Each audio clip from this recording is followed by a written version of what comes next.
একটা না হয় 4 দিন পরে করবেন। তো ভালো থাকবেন, থ্যাংক ইউ সো মাচ। ভালোবাসো সেটা তো বলো, সেটাই তো বললে না। আমি খেতে খুবই ভালোবাসি, আমি বাঙালি খাবার সব থেকে বেশি ভালোবাসি। আমি যেখানেই যাই, অনেক দিন শুটিংয়ের জন্য আউটডোর থাকতে হয়, তখন মনে হয় যে কখন ওই ডাল সেদ্ধ, আলু সেদ্ধ, ভাত আর ঘিটা পাবো। ওটা আমার সব থেকে কমফোর্ট খাবার, যেটা আমি অনেক দিন কাজ করে আসার পরেই রাত্রেবেলা যদি ফিরি, আমি ডাল সেদ্ধ, আলু সেদ্ধ, ভাত আর ঘিটা অবশ্যই খাই। আর তোমার সেই যে ফেমাস ডায়লগ, যেটা শোনার জন্য আমরা অধীর আগ্রহে অপেক্ষা করি। আজকে রিকু মানে প্রিয়দর্শিনী আমাকে ছাড়বে না, বুঝতে পারছি আমি। হ্যাঁ, দেখতে পাচ্ছি এখানে আমার অনেক বাচ্চা বন্ধুরাও আছে এই কাশীপুরের।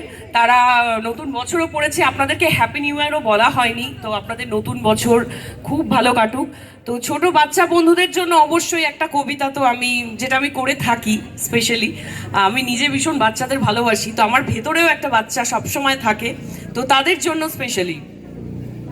চাঁদ উঠেছে, ফুল ফুটেছে, কদম তলায় কে, হাতি নাচছে, ঘোড়া নাচছে, সোনামণি বিয়ে। প্রিয়দর্শিনী স্পেশালি তোমার ছেলের জন্য, থ্যাংক ইউ।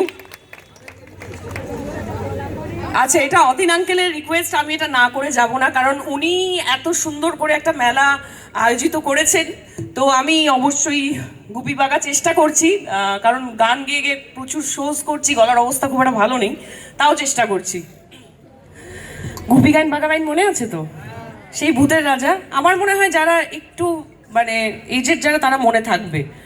তো ছোট বাচ্চারাও দেখেছে গুপি গাইন বাঘা বাইন বাঙালিদের একদম শ্রেষ্ঠ একটা ছবি, তো সেই গলাটাই চেষ্টা করছি, সেই ভূতের রাজার।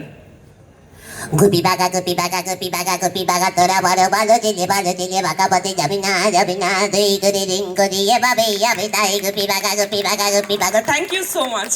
আর এর থেকে ভালো হবে না। কি